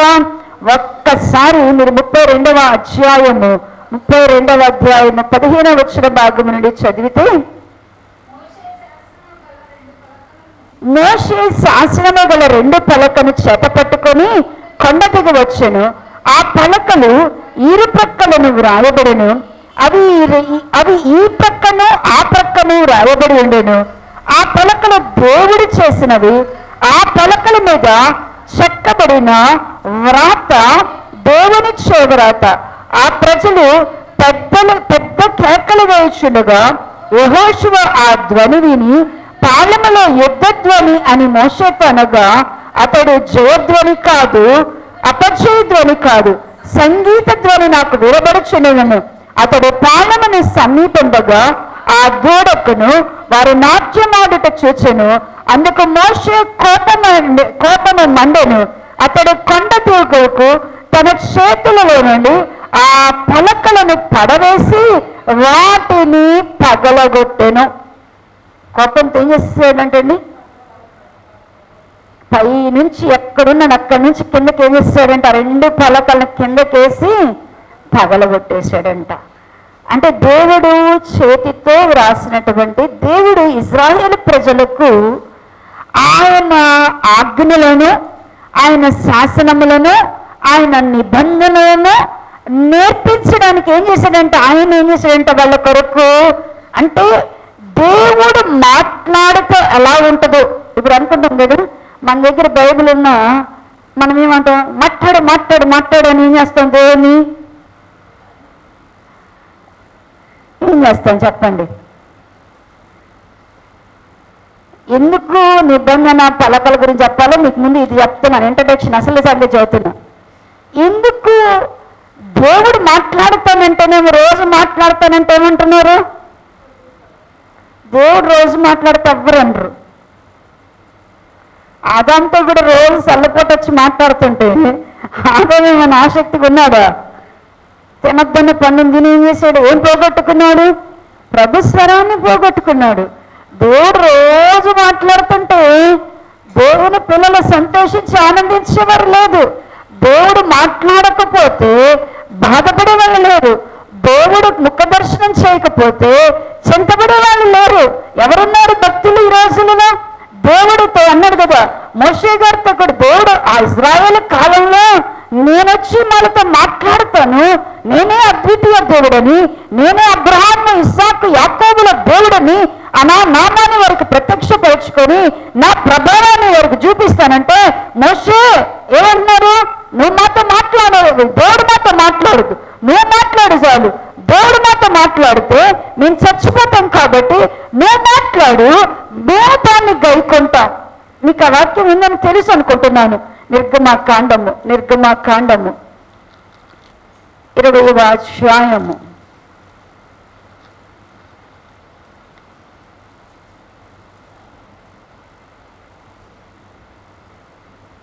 20వ అధ్యాయము మొదటి వచ్చిన భాగమును చదివితే ఒక్కసారి చదవడం. దేవుడు ఈ ఆజ్ఞలు వివరించి చెప్పెను, నీ దేవుడైన యెహోవాను నేనే దాసుల గృహమైన ఐగుప్తు దేశంలో నిన్ను వెలుక రప్పించుతని. ఇంకా అక్కడి నుంచి బిగిన్ చేస్తే 18వ వచ్చిన భాగానికి చదవండి అమ్మా. ప్రజలందరూ ఆ ఉరుములు, ఆ మెరుపులు, ఆ బోరధ్వనియు, ఆ పర్వత ధూపమును చూచి భయపడి తొలగి దూరముగా నిలిచి మోషేతో ఇట్లనిరి, నీవు మాతో మాట్లాడము, నేను విందుము. దేవుడు మాతో మాట్లాడిన యెడల మేము చనిపోదుము. ఏమని రిక్వెస్ట్ పెట్టుకున్నారు వాళ్ళు? ఏం రిక్వెస్ట్ పెట్టుకున్నారు దేవుడి దగ్గర? దేవుడు మాట్లాడుతుంటే వాళ్ళ దగ్గరికి ఏమైనా పడుతున్నాయంట? దేవుని మాట కంటే వాళ్ళకి ఏం భయపడుతుందంట? ఆ ఉరుములు, మెరుపులు, బోరధ్వని, పర్వత ధూపమును చూసి వాళ్ళు ఏమైపోయారంట? భయపడిపోయి దేవుడు మాతో మాట్లాడితే మేమేమైపోతాం? చనిపోతాం. కనుక మాతో ఎవరు మాట్లాడితే చాలా అంటున్నారు? మోషే నువ్వు మాట్లాడు దేవుని మాటగా, మేము లోపడతామని వాళ్ళు రిక్వెస్ట్ పెట్టుకుంటే దేవుడు వాళ్ళతో మాట్లాడడానికి, దేవుడు తన ఉద్దేశాలను ఇజ్రాయేల్ ప్రజలకు తెలపడానికంట ఆయనని పలక మీద ఏం చేశాడంట? ఇప్పుడు దేవుడి మాటను ఎక్కడ రాశాడు? దేవుడి మాటలన్నీ ఎక్కడ రాశాడు? మోషేకి కూడా ఇవ్వాల. మోషే మాట్లాడమంటే మోషే మాట్లాడడానికి కూడా ఇవ్వాల. ఎక్కడిచ్చాడంట దేవుడు? ఆయన అనుకున్నది ఇజ్రాయేల్ ప్రజలు చేయడానికి ఒక ప్రాతి పలకలను తీసుకొని దాని మీద ఆజ్ఞలను, శాసనాలను, నిబంధనలను లోపటను వెలపటను పైన ఇరుపక్కల కూడా ఏం చేశాడంట? దాన్ని రాతి పలక మీద ఏం చేశాడంట? చెక్కేశాడంట దేవుడు. అంటే ఇప్పుడు దేవుని మాట ఎక్కడుంది? దేవుని స్వరం ఎక్కడ పెట్టాడు తీసుకొచ్చి దేవుడు? ఆయన నిబంధన పలకల్లో పెట్టాడు. ఇప్పుడు దేవుని మాట ఎక్కడ ఉంటుంది? ఆయన నిబంధనలో ఉంది, ఆయన ఆజ్ఞలో ఉంది. దేవుని స్వరం ఎక్కడుందంట? ఆయన శాసనములో ఉన్నది. దేవుని స్వరం ఎక్కడుందంట? ఆయన యొక్క ఇచ్చినటువంటి ఆయన చేవ్రాతల్లో ఆయన స్వరాన్ని పెట్టి మోషే దీన్ని తీసుకెళ్లి ఇజ్రాయేల్ ప్రజలకు ఏం చేస్తున్నారు? నా మాటగా వీళ్ళకి అది నేర్పించు అన్నారు. ఇప్పుడు దేవుని యొక్క మాట అయినటువంటి ఆ నిబంధన పలకలను ఏం చేశాడంటే మోషే గారు పగలగొట్టాడు. మొదటి వత్తు ఇది దేవుడే. ఈ పలకలను తయారు చేసింది దేవుడే, మోషే తయారు చేయాల. మొదటి పలకల్ని దేవుడే ఈ పలకల్ని తయారు చేశాడు. దేవుడే తన స్వహస్తాన్ని ఇచ్చాడు, దేవుడే రాశాడు. వీటిలన్నీ ఉన్నాయి. ఏంటంటే ఒట్టి పదాజ్ఞలు మాత్రమే కాదు, ఆయన శాసనాలన్నీ రాశాడు. ఆయన నిబంధన వాక్యాలన్నీ కూడా దాని మీద ఏం చేశాడంట? దేవుడు స్పష్టంగా రాసి ఇచ్చాడంట మోషే గారికి. ఇస్తే ఆ పలకలు తీసుకున్నటువంటి మోషే గారు ఎప్పుడైతే ఇజ్రాయేల్ ప్రజలు ఆ దూడకు మ్రొక్కుతూ గంతులు వేస్తున్నారో ఆ పలకలను పగలగొట్టాడంట. మరలా దేవుడు మోషే గారితో పిలిచాడు. 34వ అధ్యాయంలోనికి వచ్చేతలకి దేవుడు మోషే గారితో ఏం చేశారు అంటే కనుక చూడండి, 34వ అధ్యాయం మొదటి వచ్చిన భాగముని చదవండి. మరియు 74వ పేజీ. మరియు యెహోవా మోషేతో మొదటి పలకల వంటి 2 పలకలను చెక్కుము, నీవు పగలగొట్టిన మొదటి పలకల మీద ఉన్న వాక్యములను నేను ఈ పలకల మీద వ్రాసెదను. ఉదయమున నీవు సిద్ధపడి ఉదయమున సీనాయి కొండ ఎక్కి అక్కడ శిఖరం మీద నా సన్నిధిని నిలిచి ఉన్నాము. మళ్ళా అగైన్ ఈసారేమో నిబంధన పలకలను దేవుడు తయారు చేయలేదు. ఎవరు చేత చేయమంటున్నాడు? నువ్వు ఎలాంటి పగలగొట్టావో, నువ్వెట్ట పగలగొట్టావో, ఎలాంటి పలకలను పగలగొట్టావో అలాంటి పలకలను నువ్వేం చేయాలా? తయారు చేయాలా. తయారు చేసుకొని నువ్వే చెక్కుకొని అవి తీసుకొని వల్ల రేపు తెల్లారికల్లా ఏమవ్వాలా? చూడండి దేవుని బిడ్డల పనిష్మెంట్ ఎలా ఉంటుందో. మనం అనుకుంటాం సేవకులకు పనిష్మెంట్ తక్కువ ఉంటుంది అనుకుంటాం కదా, బాలకులకు పనిష్మెంట్ తక్కువ ఉంటుంది అనుకుంటాం, దేవుడు ఏర్పాటు చేసుకున్న వాళ్ళకి పనిష్మెంట్ చాలా తక్కువ ఉంటుంది అనుకుంటాం. మోషే గారికి దేవుడు ఎలా పనిష్ చేస్తున్నాడు అంటే తెలియదు, మనకు అర్థం కాదు. ఆయన ఏదో సేనాయి పర్వతం మీదకి అబ్బాయి ఎన్నిసార్లు దేవుడి దగ్గరికి వెళ్ళి చూసి వచ్చాడో కనపడుతుంది మనకి. ఆయన ఏం కనపడతాడు? ఒకసారి దేవుని దగ్గరికి వెళ్ళి దేవుని స్వరాన్ని విని ఆయనతో మాట్లాడేసాడు, వచ్చాడు అనుకుంటే మళ్ళా పిలిచాడు. 2 సార్లు దేవునితో ఉన్నాడు అనుకుంటాడు. దేవుడు వెళ్ళేటప్పుడు అన్నాడు కదా, నువ్వు అలాంటి పలకలు పగలగొట్టావు, అలాంటి నీ ఇప్పుడు ఏం చేయను, వెళ్ళి రెడీ చేసుకొని తెల్లారి కల్లా ఏమైపోవాలి, ఎక్కడ ఉండాలా, బయలుదేరాలా. నువ్వు ఎక్కడికి బయలుదేరాలా? సీనాయి పర్వతం యొక్క శిఖరం మీదకి వచ్చి నా ముఖ దర్శనాలు నా సన్నిధిలో ఏం చేయాలా, నిలబడాల. నిలబడితే అంటున్నాడు కదా, నువ్వు ఆ పలకలు చూసి కాపీ కొట్టొద్దు, ఆ పలకలకు అతుకులేయొద్దు, ఆ పలకల్ని బాగా గుర్తుపెట్టుకోండి. దేవుడు చాలా పర్టికులర్గా ఉన్నాడు. ఆ పలకలు పగిలినాయి కదా అని మనమైతే ఏం చేస్తాం, అమ్మో వేసే పలకలు అని ఏం చేస్తాం, వాటిని అతుకులేసి ప్రేమలు పెట్టి వాటిని అట్టెట్ట అంటాం. పగిలిన పలకల జోలికి పోనీలా దేవుడు. అది చేవరాతైనా, అది ఆయన హస్తమైనా, ఆయన చెక్కినవైనా అలానే వదిలి అన్నాడు. వాటిని పెట్టుకోనిలా మళ్ళీ ఏం చేయమన్నాడు, నువ్వు పలకలు తయారు చేసుకొని వస్తే నేనే ఏం చేస్తానంటున్నాడు, నువ్వు రాయొద్దు. ఎవరు రాస్తానంటున్నాడు? నేనే రాస్తానంటున్నాడు. ప్రియా దేవుని బిడ్డలారా, ఎందుకు ఈ నిబంధన పలకలను దేవుడు మందస్సులో పెట్టించాడు? ఎందుకు ఈ నిబంధన పలకలకి దేవుడు ఇంత ప్రాముఖ్యతనిచ్చాడు? ఎందుకు ఈ నిబంధన పలకలకు దేవుడు ఎందుకు అసలు పలకలను ఎందుకు కోరుకున్నాడు? ఎందుకు ఆయన చేవరాతను ఎందుకు ఆయన ఇవ్వాలనుకున్నాడు? ఇదే నువ్వు నా మాట అన్నప్పుడు, వాళ్ళు నా మాట అడిగినప్పుడు ఇది వాళ్ళు చూడాలి, ఇది నేర్పించాలని ఎందుకు చెప్పాడు అంటే, ప్రియులారా, దేవుని పిల్లలమైనటువంటి మనము అతి పరిశుద్ధమైన దాని మీద కట్టబడాలి అంటే, దేవుని పిల్లలకు అతి పరిశుద్ధమైన దాని మీద కట్టబడేవారు, అతి పరిశుద్ధమైన దాని మీద కట్టుకునేవారు, అతి పరిశుద్ధమైన దాని మీద నిలిచి ఉండేవారు, పరిశుద్ధాత్మలో ప్రార్థన చేసేవారికి దేవునితో వ్యక్తిగతమైన పెనవేసుకునే అనుభవం ఉంటుంది. వీరికి పరిశుద్ధాత్మలో ప్రార్థన మనం చెయ్యాలి అంటే దేవునికి నీకు ఖచ్చితమైనటువంటి టచ్ ఉండాల.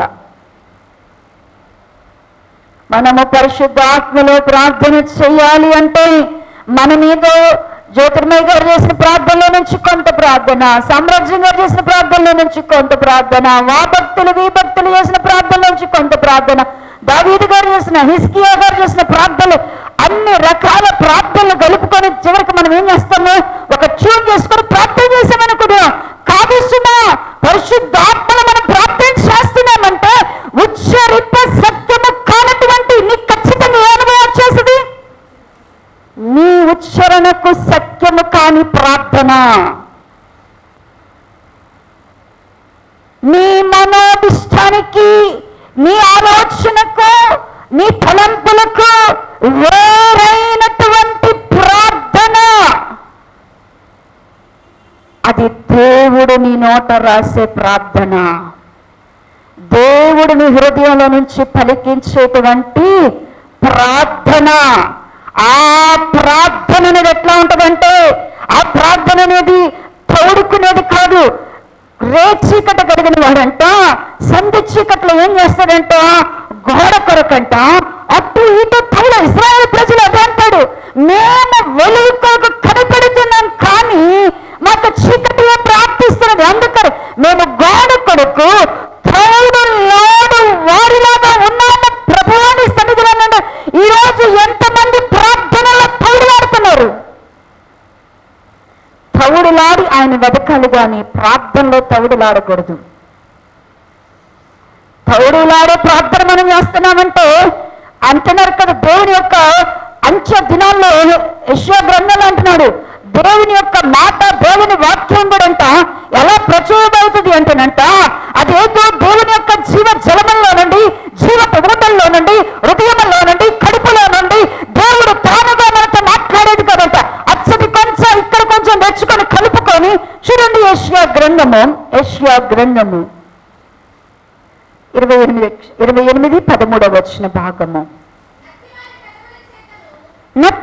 పెదవుల చేతను అన్య భాషతోనూ ఈ జనులతో మాట్లాడుచున్నాడు.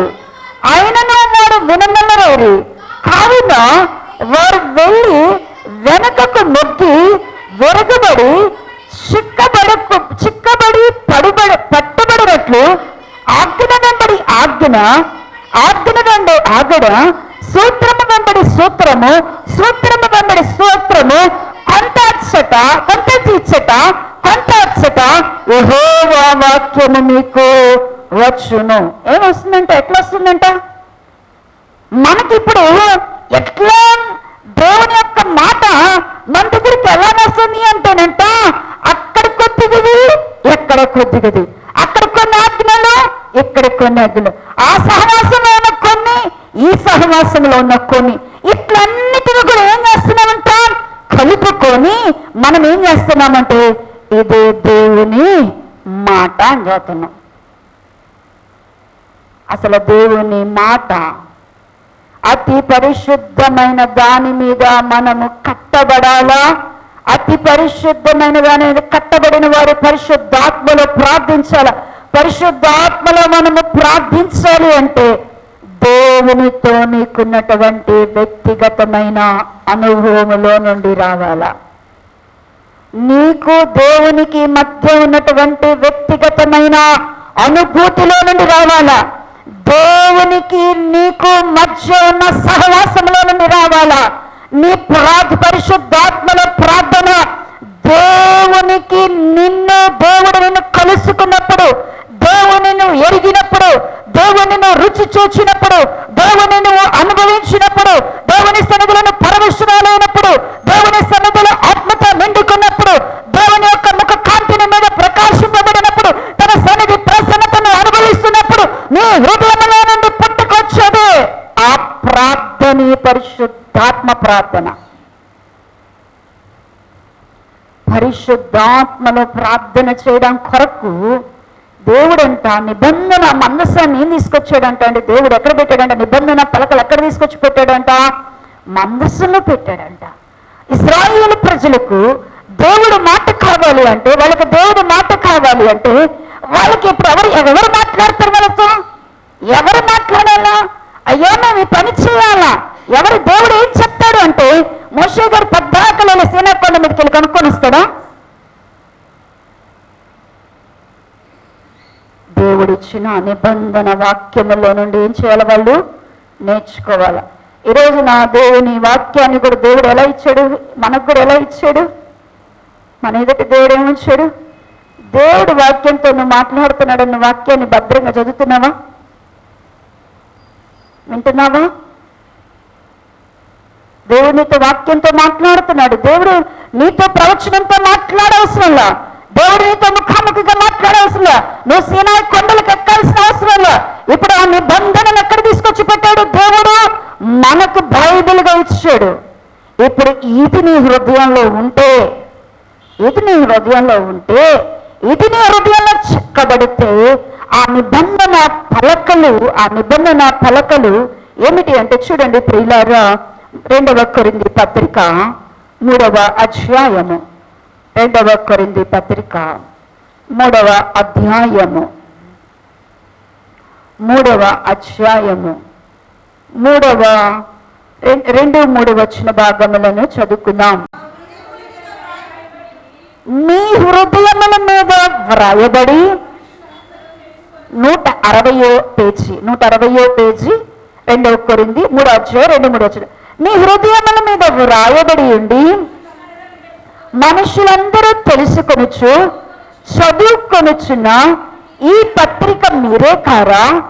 రాతి పలకల మీద కానీ సిరాతో కానీ వ్రాయబడక మెత్తని హృదయములు అను పలక మీద జీవము గల దేవుని ఆత్మతో మా పరిచర్య మూలముగా వ్రాయబడి ఉన్న క్రీస్తు పత్రిక ఉన్నారని మీరు తేటపడబరుచున్నారు. చూడండి, ఇప్పుడు నిబంధన పలకలు ఏమిటో చెప్తున్నాడు. క్రొత్త నిబంధనలో నిబంధన పలకలు ఏమయ్యాయి అంట? ఆ పలకలు ఏంటంట? ఈ పలకలు ఏంటంట? ఈ పలకలు ఏంటి? నీ హృదయమే ఏంటంట? హృదయం అనే పలక. హృదయం ఏమైపోవాలి ఇప్పుడు? హృదయం ఎలా చెక్కు తయారు చేయాలా? మోషే గారు ఎలాగున రాతి పలకలను దేవుడు చేసినట్లుగా తయారు చేశాడు. ఎట్లా తయారు చేయమన్నాడు? అయ్యా నీకు నచ్చినట్టుగా నువ్వు తయారు చేసుకొని రమ్మన్నాడా? నువ్వు ఎట్లాంటి పగలగొట్టావో అలాంటివి తయారు చేసుకొని రావాలా. ఇప్పుడు మన పని కూడా ఏంటంటే, మనం అతి పరిశుద్ధతలో కట్టబడాలన్నా, పరిశుద్ధాత్మలో ప్రార్థించాలన్నా మన హృదయం కూడా ఏమైపోవాలా?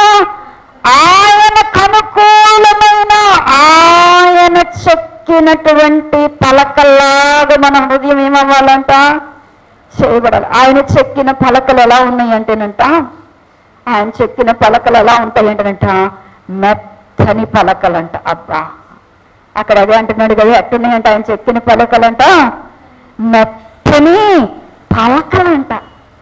అంటే ప్రియా దేవుని బిడ్డలారా, దేవుడు మన మీద తన మాటను రాయాలి అంటే, మనము పరిశుద్ధాత్మను ప్రార్థించాలంటే ఆయన మాట మన నోట ఉంటేనే కదా ప్రార్థిస్తాం.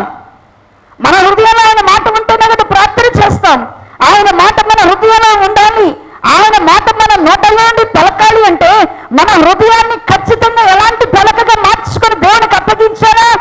మెత్తని పలకలాగా మారాలి. అందుకని భక్తులు దేవుడు దావీదు గారు ప్రార్థన చేశాడంటే, దివ్యమైన సంగతులతో నా హృదయము ఉప్పొంగుచున్నది అని అన్నాడంట. ఆయన నా నోటను కొత్త కీర్తనించాడు.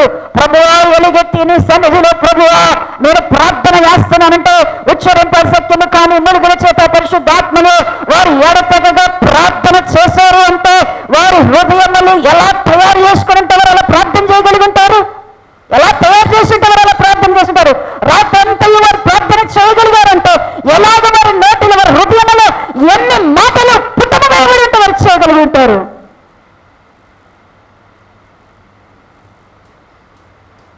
రాత్రంతా ప్రార్థన చేసేవాళ్ళంట.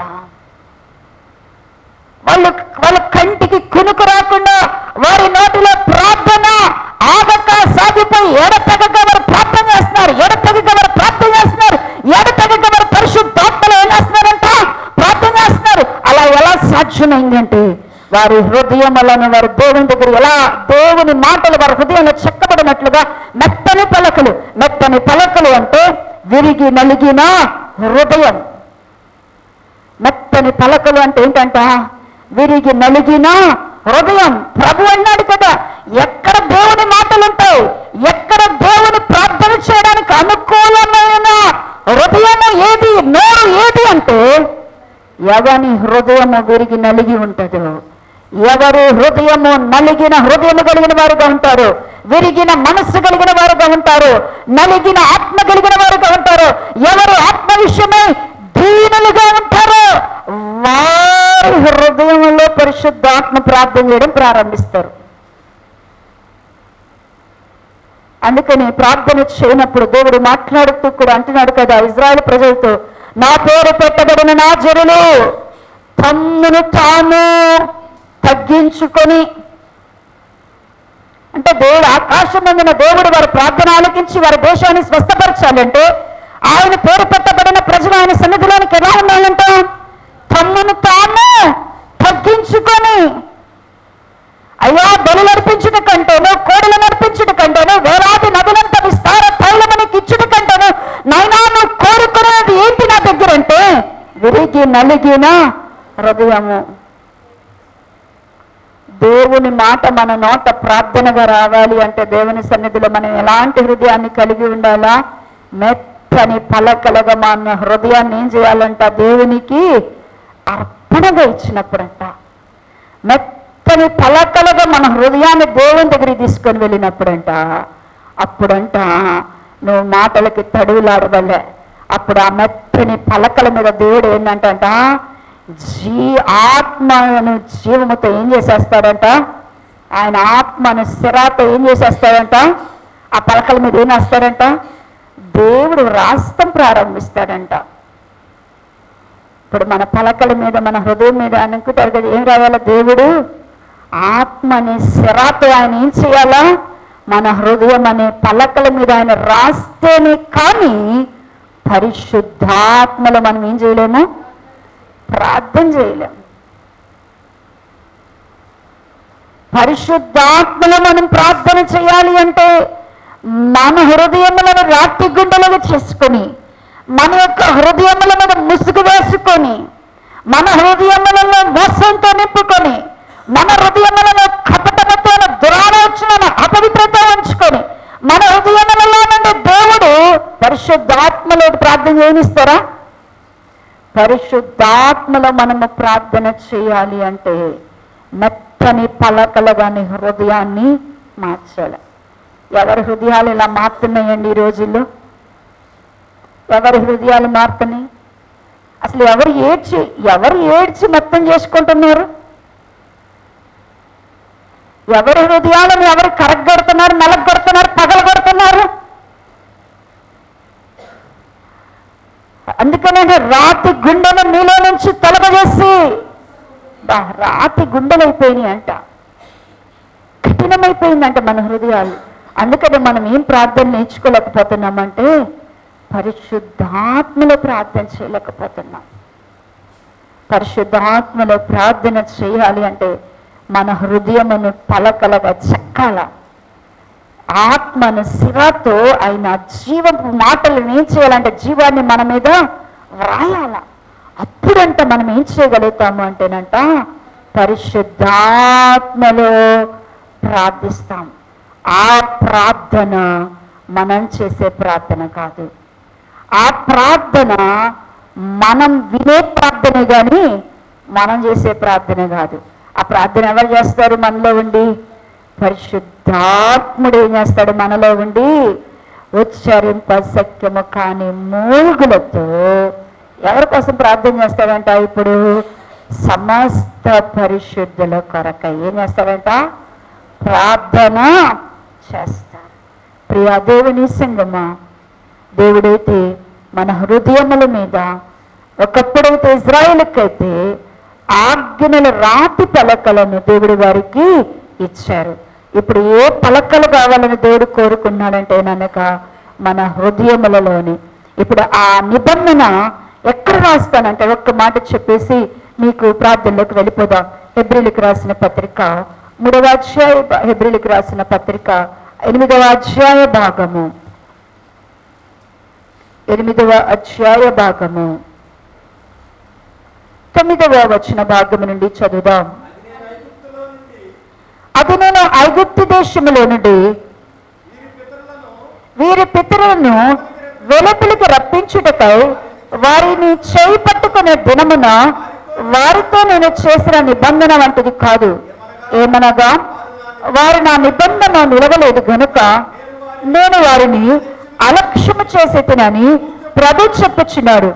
ఆ దినములైన తరువాత ఇజ్రాయేల్ ఇంటి వారితో నేను చేయబో నిబంధన ఏదనగా వారి మనస్సులో నా ధర్మ విధులను ఉంచెదను, వారి హృదయముల మీద వాటిని వ్రాయుదును, నేను వారికి దేవుడనై ఉందును, వారు నాకు ప్రజలై ఉందురు. వారి ఎవడును ప్రభువును తెలుసుకొన్నోడని తన పట్టణస్థునికైనను తన సహోదరునికైనను ఉపదేశము చేయడు. వారిలో చిన్న పిల్లలు మొదలుకొని పెద్దల వరకు అందరూ నన్ను తెలుసుకొందురు. నేను వారి విషయమైన దోషముల విషయమై దయ కలిగి వారి పాపములను ఇక ఎన్నడను జ్ఞాపకము చేసుకున్నని ప్రభు సెలవిస్తున్నాడు. దేవుడు చూడండి ప్రియులారా, ఏంటి మన హృదయంలో ఉండవలసినటువంటి నిబంధన పలకలు అంటే, ఒకటి విరిగి నలిగిన హృదయముతో దేవుడు తన ఆత్మతో మనలో ఏం రాయాలంటే జీవపు మాటలను రాయాల. అప్పుడు మాత్రమే మనం పరిశుద్ధాత్మలో ఏం చేయగలము? ప్రార్థించగలం. ఇక్కడ రెండవ చెప్తున్నాడు కదా, ఇదిగో ఇజ్రాయెల్ ఐగుప్తు దేశంలో వచ్చేటప్పుడు వారిని చేయి పట్టుకొని వారితో చేసిన నిబంధన వంటి నిబంధన చేయను. రెండో నిబంధన ఏంటి అంటే కనుక కొత్త నిబంధన చేస్తాను. ఆ నిబంధన ఎక్కడ చేస్తానని దేవుడు మాట్లాడతానంటే వారి మనస్సులోను వారి ఎక్కడ వేస్తానంటే నిబంధన ఎక్కడ ఉంటాయి? నిబంధన పలకలు ఎక్కడ ఉంటాయంట? నిబంధన పలకలు ఇప్పుడు ఎక్కడ ఉండాలా? నిబంధన పలకలు ఎక్కడ ఉండాలా? మనస్సులోను హృదయంలో ఉండాలి. మనస్సులో హృదయంలో చేస్తానంటున్నాడు దేవుడు నిబంధన. ఏంటి ఈ మనస్సులో హృదయంలో చేసేది అంటే కనుక, వారి హృదయంలో నేను ఏం చేస్తానంటే కనుక ధర్మవిధిని ఏం చేస్తానంటే కనుక ఏం చేస్తాను వాళ్ళ పేదన్నాను ధర్మవిధిని వారి హృదయంలో వ్రాస్తానని చెప్తూ అన్నాడు. ఏంటి ఆయన రాస్తానన్నది, ఏంటి ఆ నిబంధన అంటే, ఆ పట్టణంలో చిన్నపిల్లల్ని అడిగినా పెద్దోళ్ళని అడిగినా ఎవరి దగ్గరికి వెళ్ళి యేసుప్రభు ఎంత గొప్పోడండి, యేసుప్రభు నమ్ముకోండి, ఆయన నిజమైన దేవుడండి, ఆయన మీ కొరకు ఈ లోకానికి వచ్చాడండి, రక్తంగా వచ్చాడండి, పారాయణం పెట్టాడండి అని చెప్పాల్సిన అవసరం లేదు. దేవుడు చేసినటువంటి కృత ప్రతి ఒక్కరికి దేవుడిని తానంతటగా తానేం చేస్తారు, తెలుసుకుంటారు. ఇప్పుడు పరిశుద్ధాత్మలో ప్రార్థన చేయకపోవడానికి కారణం ఏంటి? మనం ప్రభువుని ఏం చేయలేకపోతున్నాం, మనంతటగా మనము తెలుసుకోలేకపోతున్నాం. ఎందుకు తెలుసుకోలేకపోతున్నాం? మన మనస్సులు మన హృదయంలో ఏమి లేదు, దేవుడు రాసినటువంటి ధర్మవిధి లేదు. మనము అలాగున్న దేవుని దగ్గరికి వెళ్ళటలా. నిబంధన పలకలు తీసుకొని చేవు రాత రాయాలంటే ఎక్కడికి రమ్మన్నాడు దేవుడిని?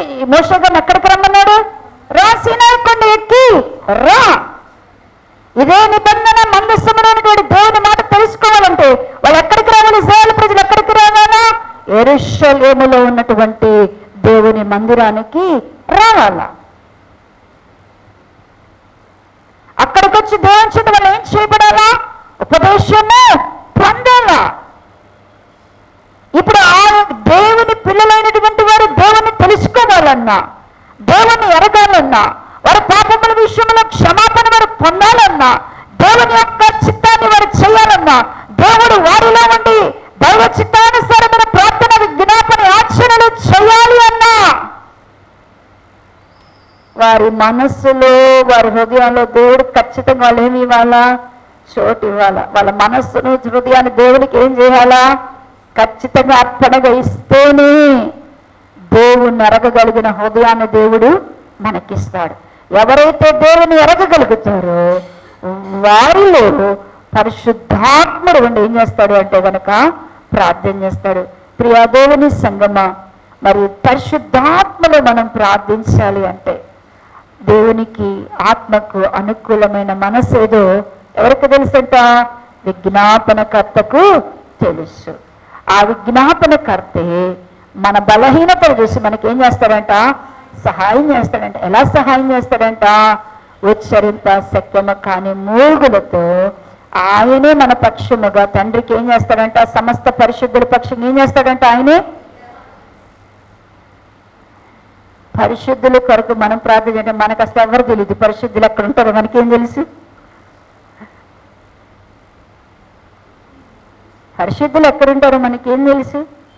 దేవుడు మనతో మాట్లాడతారా?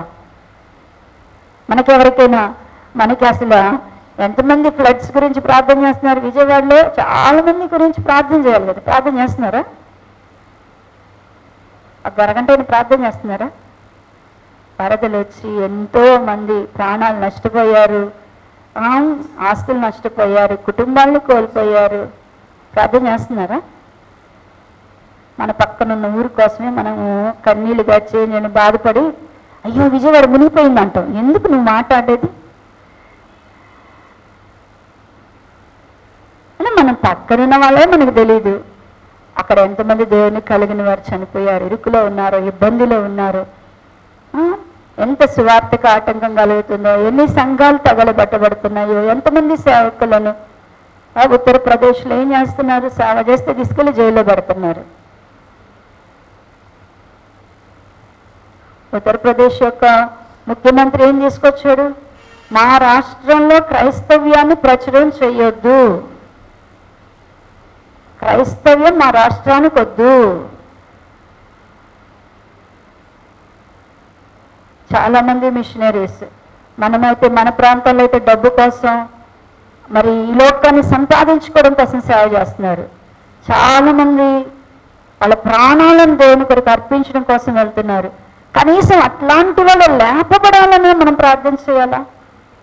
అట్లాంటి వాళ్ళకన్నా దేవుడు కృపనివ్వాలని మనం ప్రార్థన చేయాలా? మరి ఆ ప్రార్థనలే కదా దేవుడు వినేది. సువార్తకు ద్వారాలు మూయబడుతున్నాయి. తెరవబడిన ద్వారాలు మన దేశంలోనే చాలా ప్రాంతాల్లో మూయబడుతున్నాయి. మరి మనం ఎలా ఉన్నాం? అవి ప్రార్థన చేయాలంటే ఊరిని చెప్తే చేసే ప్రార్థనలు కాదు. ఎలా రావాలా ప్రార్థనలన్నీ? పరిశుద్ధాత్మను మనం కలిగి ఉంటే దేవుడు నీకోసం ఏం చేస్తాడంటే గనక ప్రార్థన చేయిస్తాడు. పరిశుద్ధాత్మలో మనమున్నామనుకో, ఆ రోజుల్లో సంఖ్యలతో పేతుర్ని బంధిస్తే పేతురు చేయమన్నాడు, అమ్మా నా కోసం అందరూ ప్రార్థన చేయమంటున్నాడు. ఏం చేస్తున్నాడు? సంఘం ఏం చేస్తున్నారంట? ఆసక్తి కలిగి ప్రార్థన చేస్తున్నారు. ఆసియా ప్రాంతంలో సువార్తకు వెళ్ళాలి అంటే, ఆసియా ప్రాంతంలోనికి వెళ్ళి దేవుని యొక్క సువార్త ప్రకటించాలి అంటే ప్రాణాల మీద ఆశ వదులుకున్న వాళ్ళు వెళ్ళాలి. ఆవికి బతుకుతామన్న ఆశను ఎవరు వెళ్ళకూడదు. అలాంటి వాళ్ళు వెళ్ళొస్తున్నారు అంటేనంట, అలాంటి వారి కొరకు సంఘం అంట ప్రార్థన చేస్తుండేదంట ఏడతెగగా. మరి మనం ఎవరి కోసం ప్రార్థన చేస్తున్నాం? మీ అంశాలు ప్రార్థన ఏం ప్రార్థన చేయాలంటే ఒక్కొక్కరు ఒక చెట్ట ఈరు ప్రార్థన. మనమైతే ఇస్తాం, అమ్మా నాకు తలనొప్పమ్మా, నడువు నొప్పమ్మా, కడుపు నొప్పమ్మా, మెడ నొప్పమ్మా, మా ఆవిడమ్మ, మా ఆయనమ్మ, మా పిల్లలమ్మ, పెళ్ళమ్మ, ఉద్యోగమ్మ, ఇల్లమ్మ, ఆస్తమ్మ, కోర్టులమ్మ, కేసులమ్మ, ఎన్ని అడుగుతాం మనం. మన సంఘం నుంచి దేవుడు ఖచ్చితంగా సువార్తపక్షంగా అనేక ప్రాంతాలకు లేవనెత్తగల ప్రార్థన చేస్తున్నావా? ప్రార్థన చెయ్యాలి అంటే ఖచ్చితంగా మనం దేవునికి అనుకూలమైన ప్రార్థన చేయాలంటే పరిశుద్ధాత్మ మనలో ఉండాలి. పరిశుద్ధాత్ముడు మనలో ఉండాలంటే అతి పరిశుద్ధమైన దాని మీద మనల్ని మనం కట్టుకోవాలి. అలాగున దేవుని సన్నిధిలో మనలో కూడా మరి పరలోకము నుండి దేవుడిచ్చిన ఆహారమైన మన్నా కలిగిన పాత్ర ఉండాలా. చిగురించిన అహరోను కర్రలాగా మనము ఫలించాలా. మరలా నిబంధన పలకలు కలిగినటువంటి మరి దేవుని యొక్క మందసములాగా మనం ఉండాలా. అలా మనం ఉంటేనే పరిశుద్ధాత్మలో మనం ఏం చేయగలము? ప్రార్థించగలం. అట్టి కృప బలారాధనకు సిద్ధపడి ప్రతి ఒక్కరికి దేవుడు దయచేయును గాక. ఆమేన్. తలలో